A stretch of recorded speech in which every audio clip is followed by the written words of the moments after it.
सुप्रभात प्रिय छात्रों। आज की कक्षा रस पर आधारित है। आइए हम वस्तुनिष्ठ प्रश्नों का अध्ययन करते हैं जो सभी प्रतियोगी परीक्षाओं के लिए आप महत्वपूर्ण है, जिनमें हिंदी के प्रश्न पूछे जाते हैं। तो आइए, एक जगह आपको पूरा कलेक्शन मिल जाएगा। इसमें पहला प्रश्न है, रसोत्पत्ति में आश्रय की चेष्टाएं क्या कहलाती हैं? तो रसोत्पत्ति में आश्रय की चेष्टाएं अनुभाव कहलाती हैं। आंसर सी सही है। आप जानते हैं कि स्थायी भाव विभाव के कारण जागता है, और जब स्थायी भाव जागता है तो वो भावों को हम अनुभव करते हैं, तो उनको हम अनुभाव कहते हैं। जिन भावों को हम अनुभव करते हैं उनको अनुभाव कहते हैं। और फिर चेष्टाएं शरीर में होती हैं, प्रतिक्रियाएं होती हैं। तो इस प्रकार अनुभाव हमारा सी सही है। दूसरा प्रश्न है, वाक्यम रसात्मक काव्यम किसका कथन है? ये आचार्य विश्वनाथ का कथन है। ए सही है ऑप्शन। तीसरा प्रश्न है, जो वस्तु, व्यक्ति या परिस्थितियां स्थायी भाव को जागृत करती हैं उन्हें क्या कहते हैं? तो स्थायी भाव को जो जागृत करती हैं, अभी हमने पहले प्रश्न में चर्चा की, विभाव जो है उसको जगाता है स्थायी भाव को। तो उत्तर हमारा ए सही है। अब अनुराग किस रस का स्थायी भाव है? अनुराग जो है आपका भक्ति रस का स्थायी भाव है। भक्ति रस का स्थायी भाव भक्ति भी होता है और अनुराग। असूया, असूया क्या है? असूया संचारी भाव है। 33 संचारी भाव बताए, उसमें एक असूया है। असूया का मतलब होता है कि किसी के उत्कर्ष को देखकर मन में जलन पैदा होना, किसी को बढ़ते हुए देखकर मन में परेशानी उत्पन्न होना, उसको असूया कहते हैं। ईर्ष्या पैदा होना। अगला क्वेश्चन है, साधारणीकरण का आलम्बन धर्म होता है, यह कथन किसका है? तो ये आचार्य रामचंद्र शुक्ल का कथन है। ए सही है ऑप्शन। उनका कहना है कि साधारणीकरण जो है आलम्बन का होता है, और आलम्बन का होता है तो रस उत्पन्न होता है। तो इस प्रकार आलम्बन धर्म को वो साधारणीकरण मानते हैं। अपस्मार, अपस्मार संचारी भाव है और इसका अर्थ होता है मूर्छा, मूर्छा आना, अपस्मार का मतलब। अब आगे देखिए,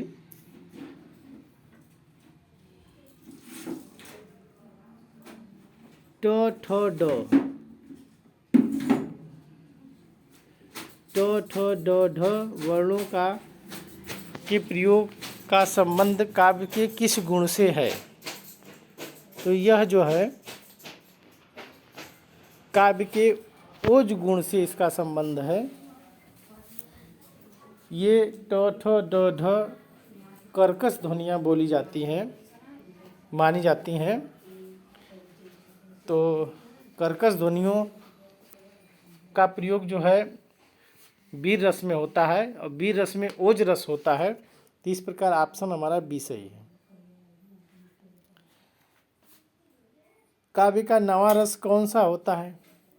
तो काव्य का नवा रस जो है शांत रस होता है। आप जानते हैं कि आचार्य भरत मुनि ने 9 रसों के विषय में बताया और 8 रसों के विषय में बताया। नवा रस जो है अभिनव गुप्त, आचार्य अभिनव गुप्त ने बताया है। 8 रसों की मात्र चर्चा भरत मुनि करते हैं। नवा रस शांत रस होता है जो अभिनव गुप्त बताते हैं। तो इस प्रकार उसकी चर्चा वो नहीं करते हैं। तो इस प्रकार कुल रसों की संख्या 9 हो गई। अब देखिए, माधुर्य गुण का किस रस में प्रयोग होता है? तो माधुर्य गुण का जो है श्रृंगार रस में प्रयोग होता है, माधुर मधुरता का प्रयोग श्रृंगार रस में होता है। अब देखिए वीर रस का स्थायी भाव क्या होता है, तो वीर रस का स्थायी भाव उत्साह होता है। अगला क्वेश्चन, निम्नलिखित में से कौन सा रसाचार्य नहीं है, रस के आचार्य नहीं है, तो आपके नागार्जुन रस के आचार्य नहीं है, ये प्रगतिवादी कवि हैं नागार्जुन। तो इस प्रकार उत्तर डी सही है। रस में पुष्ट या परिणित होने वाले संपूर्ण प्रसंगों में व्याप्त रहने वाला भाव कहलाता है। जो संपूर्ण प्रसंगों में व्याप्त रहता है, हमेशा स्थायी रहता है, वह स्थायी भाव होता है, इसलिए इसका नाम भी स्थायी भाव है। और यही स्थायी भाव जागृत होता है विवाह के माध्यम से, औन भाव होता है, फिर संचारी भाव होता है। किस ग्रंथ में रस संबंधी व्याख्या नहीं है, तो कवितावली में रस संबंधी व्याख्या नहीं है, ये तुलसीदास की रचना है कवितावली, जिसमें रस की वर्णन नहीं है। और अगला क्वेश्चन है, भरत मुनि के अनुसार स्थायी भावों की संख्या कितनी है, तो भरत मुनि ने पहले हम चर्चा कर चुके हैं कि 8 रस को माने हैं, तो इस प्रकार 8 रस के 8 स्थायी भाव होंगे। उत्तर आपका बी सही है। अब आगे देखिए, किस रस को रसराज कहा जाता है, तो रसों का राजा जो है श्रृंगार रस होता है। उत्तर ए सही है आपका। निम्नलिखित में से कौन सा विद्वान रस के विरोधी एकमात्र आचार्य है, भामा। बी सही है आपका आंसर, जिन्होंने रस का विरोध किया। अब अगला क्वेश्चन, भरत मुनि के अनुसार स्थायी भावों की संख्या 8 होती है।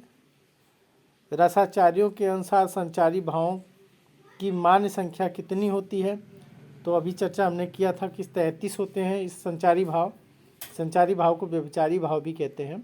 इस प्रकार उत्तर बी सही है, 33। बी नहीं, ए सही है। रसाचार्यों के अनुसार स्थायी भावों की सही संख्या कितनी है, तो स्थायी भाव जब रस 9 रहेंगे तो स्थायी भाव 9 रहेंगे। तो इस प्रकार सी ऑप्शन आपका सही है। भय, लज्जा आदि के कारण उत्पन्न भावों को छुपाने की प्रवृत्ति को क्या कहते हैं, जो भावों को छुपा लेता है इस प्रवृत्ति को अविद्या कहते हैं। अविद्या का मतलब होता है कि मान लीजिए हमारे मन में दुख है और हम मित्रों के सामने उसको नहीं प्रकट करें, छुपा रहे हैं, तो इस प्रवृत्ति को अविद्या कहते हैं, जो संचारी भाव के अंतर्गत आता है।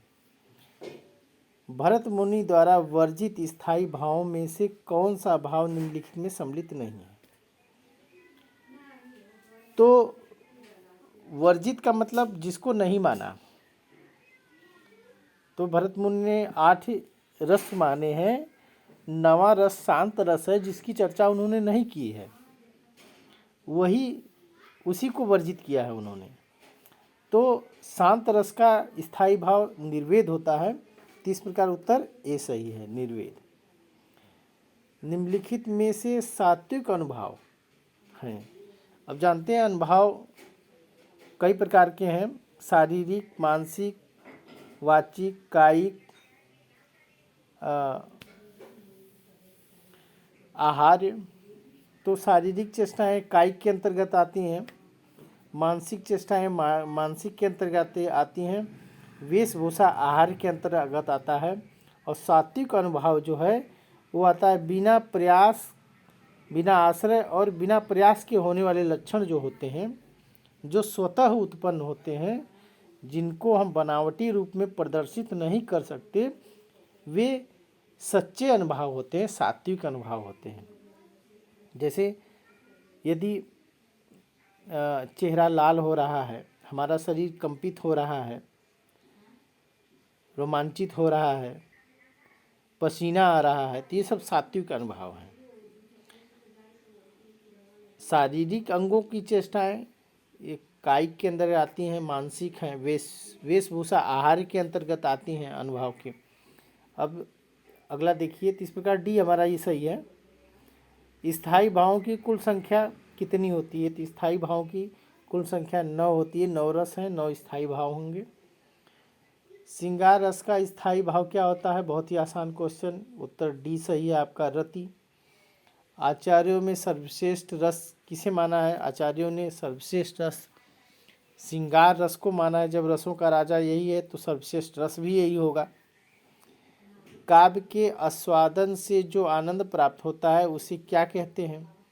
तो काव्य के आस्वादन से जो रस प्राप्त होता है, आनंद प्राप्त होता है, उसको हम रस कहते हैं।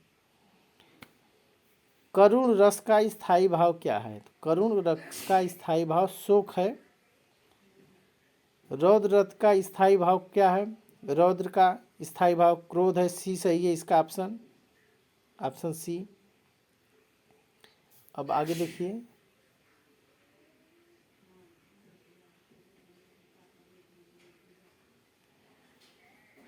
शांत रस का स्थायी भाव क्या है? शांत रस का स्थायी भाव निर्वेद है, अभी ऊपर चर्चा किया गया है। जुगुप्सा कौन से रस का स्थायी भाव है? जुगुप्सा घृणा दोनों स्थायी भाव हैं जो विभत्स रस के हैं, उत्तर नंबर डी। शांत रस की उत्पत्ति कब होती है? शांत रस, मन हमेशा शांत रहे ऐसा रस। तो भक्ति रस में शांत रस अधिकतर होता है। तो भक्ति कब जगती है? जो संसारिक लौकिक मोह माया से मन अलग विरक्त होने लगता है तो उसको कहते हैं वैराग्य। संसार से जब वैराग होता है तो शांत रस जगता है। इस प्रकार उत्तर ए सही है। रस के कितने अंग हैं? तो रस के 4 अंग होते हैं, स्थायी भाव, विभाव, अनुभाव और संचारी भाव। काव्य के कितने रस माने गए हैं? तो काव्य के 9 रस माने गए हैं, मुख्यतः 9 ही रस हैं। अब देखिए यहाँ पे, किलक अरे मैं नेह निहारूं इन दांतन पर मोती वारूं। एक माँ है जो बच्चे के लिए कह रही है कि मैं किलकारियों को निहारती हूँ अपने बच्चों को, बच्चे की, और उसके दांतों की जो चमक है जब वो हंसता है तो उस पर मोतियों को निछावर करती हूँ। तो माँ और बच्चे के बीच का प्रेम है। तो इस प्रकार ये वात्सल्य रस है। अब आगे,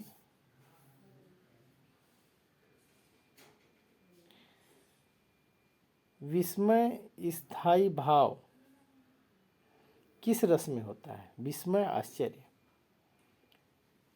चीज़ें अद्भुत रस में होती हैं जिसमें हमको विस्मय होता है, आश्चर्य होता है।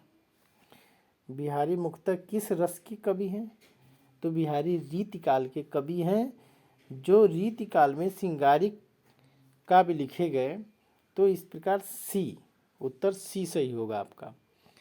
अटपटी उलझी लताएं डालियों को खींच लाएं, पैरों को पकड़े अचानक प्राण को कस लें कपाएं, सांप सी काली लताएं। अब देखिए, एक ऐसी अद्भुत लता है जो उलझी हुई है और डालियों को खींच रही हैं, पैरों को भी अचानक बांध रही हैं, प्राण लेने का प्रयास कर रही हैं, कभी सांप की तरह काली हो जा रही हैं। इस प्रकार तो कोई लता होती नहीं, लेकिन ये विचित्र प्रकार की है। तो यहाँ अद्भुत रस होगा, उत्तर डी सही होगा।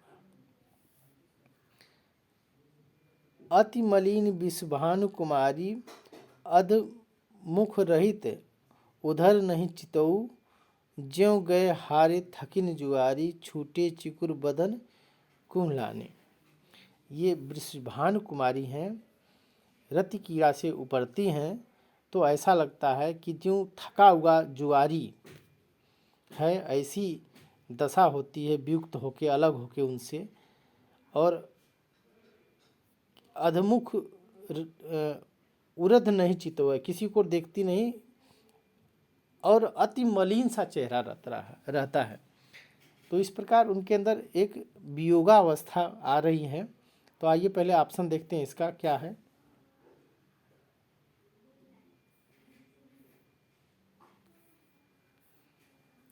तो ऑप्शन ए है हास्य रस, विप्लम श्रृंगार। विप्लम श्रृंगार को भी वही वियोग रस बोलते हैं, वियोग श्रृंगार बोलते हैं। तो ये वियोग श्रृंगार है। यहाँ हाय राम हाय प्राणे जीवित रहूं किसके सहारे। अब देखिए यहाँ जो है हाय, जब किसी की मृत्यु होती है तो हाय इस तरह का चीज़ निकलता है, किसके सहारे अब जीऊँ। तो आप समझ सकते हैं कि यहाँ करुण रस होगा, शोक होता है, जब स्थायी भाव शोक है। जो तुम्हारे अनुशासन पाओ, कंडुक यु ब्रह्मांड उठाओ, काचे घट जिम डारो फोरी, सकल मेरु मूलक जिम तोरी।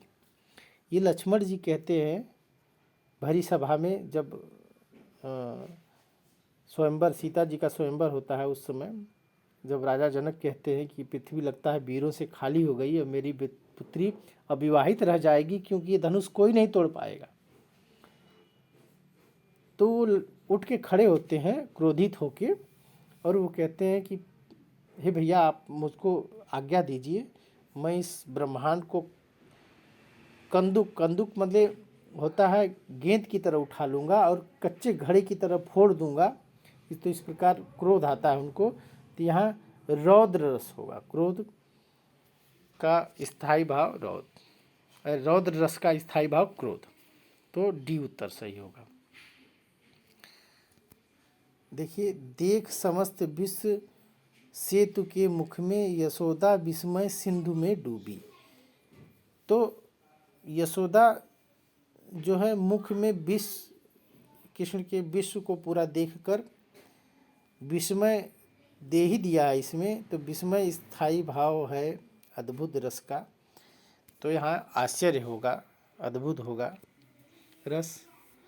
अब अगला देखिए, बतरस लालच लाल की मुरली धरी लुकाए, सौ करें भवन हंसें देन कहे नट जाए।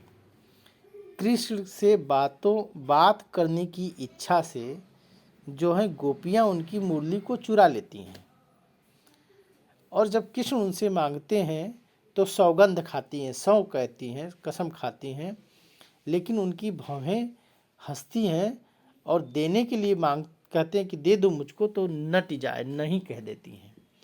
तो इस प्रकार आप देख सकते हैं कि यहाँ श्रृंगार रस है, प्रेम का वर्णन है, गोपियाँ और कृष्ण के बीच में प्रेम है।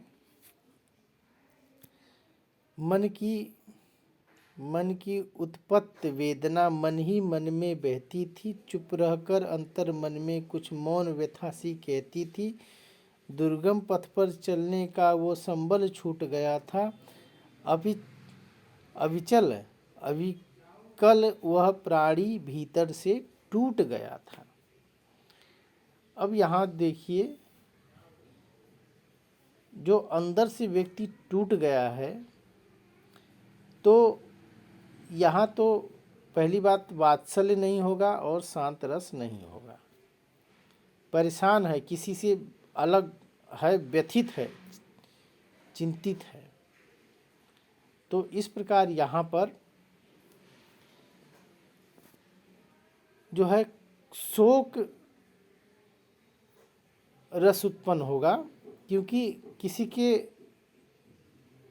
शोक करुण रस का स्थायी भाव शोक होता है, अलग हो गया है संसार से, तो अंदर से वो व्यक्ति टूट गया है,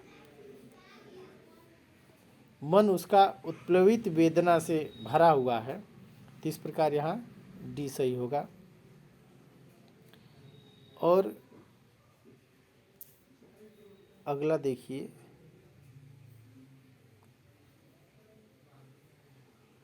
शोभित कर नवनीत लिए, घुटरुअन चलत रेणु तनु मंडित मुख दही लेप किए।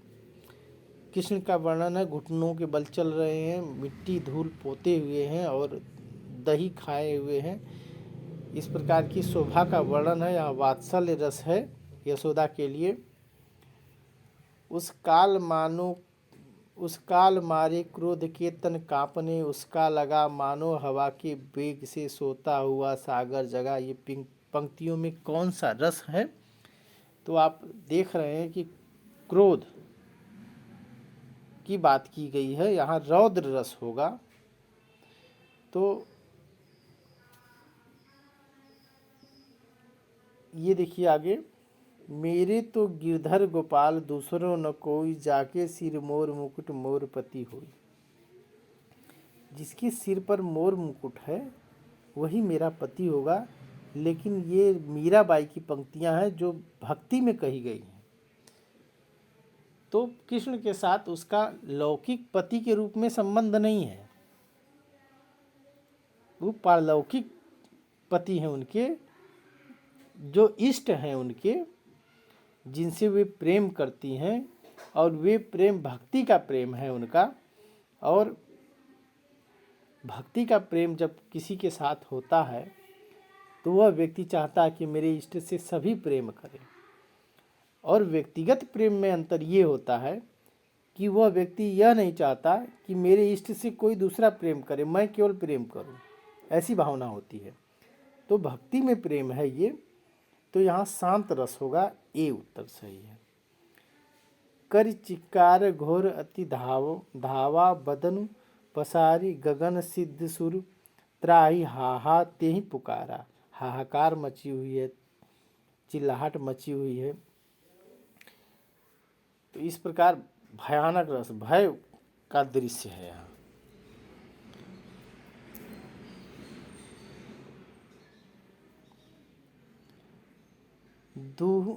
दूध दुहित अति ही रति बाढ़ी एक धार दोहनी पहुँचावे एक धार जहाँ प्यार ही ठाड़ी।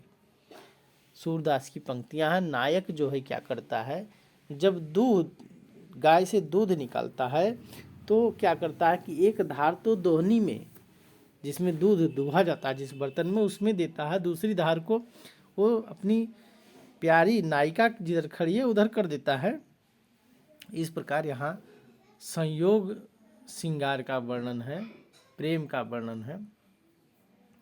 अखिया हरि दर्शन को भूखी कैसे रहे रूप रस राची ये बतिया सची रूखी। आँखें जो है हरि के दर्शन की प्यासी हैं। आप समझ सकते हैं कि यहाँ पर शांत रस भक्ति में है। सूरदास की बातें शांत रस होगा। प्रिय मेरा प्राण प्यारा कहाँ है दुख जल निधि में डूबी का सहारा कहाँ है। ये अर्जुन के लिए उनकी पत्नी कहती हैं, जब अभिमन्यु मृत्यु में चक्रव्यूह में मारे जाते हैं तो पत्नी उनकी पूछती है कि प्रिय मेरा प्राण प्यारा कहाँ है, प्राण प्यारा पुत्र कहाँ है, जल निधि में डूबी का सहारा कहाँ है। तो इस प्रकार मृत्यु पर शोक होता है, स्थायी भाव, करुण रस होगा यहाँ पर। उत्तर बी सही है आपका। देख रूप लोचन ललचाने हर्षे जनुनिधि निज निधि पहचाने लोचन मग रामय उर आनी दीन्ही पलक कपाटी सयानी। ये सुंदरता का वर्णन है इसमें और राम के। तो इस प्रकार यहाँ पर संयोग श्रृंगार, सीता के लिए संयोग श्रृंगार होगा।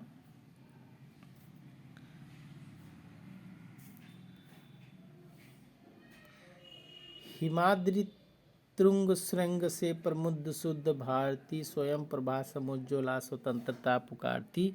ये स्वतंत्रता पुकार रही है, आज़ादी के लिए अपनी मांग कर रही है। चंद जयशंकर प्रसाद की पंक्तियां हैं। अलका कहती है इन पंक्तियों को कि हिमालय के ऊंचे शिखरों से लेके दक्षिण में संपूर्ण सिंध तक, मतलब सागर तक संपूर्ण भारत है और जो स्वतंत्रता की पुकार हो रही है वहाँ पर। तो इस प्रकार यहाँ वीर रस उत्पन्न होता है। उत्तर सी सही होगा आपका। लंका की सेना तो कपि के गर्जन रव से कांप गई, हनुमान के भीषण दर्शन से विनाश ही भाप गई। उस कंपित संकित सेना पर कपि नाहर ही मार पड़ी, त्राहि त्राहि शिव त्राहि त्राहि शिव की सब ओर पुकार पड़ी। ये हनुमान जी का लंका में प्रवेश है और जब वहाँ चारों तरफ वो उनको देख कर ही विनाश के लिए भाप जाते हैं और चारों तरफ त्राहि त्राहि त्राहि त्राहि बचाओ बचाओ की आवाज़ आने लगती है। इस प्रकार यहाँ भय उत्पन्न होता है राक्षसों के बीच और यहाँ भयानक रस होता है। इस प्रकार रस से संबंधित आपको 53 प्रश्नों का यहाँ सेट प्राप्त हुआ है। आप इसका अध्ययन करेंगे। आज के लिए बस इतना ही। धन्यवाद।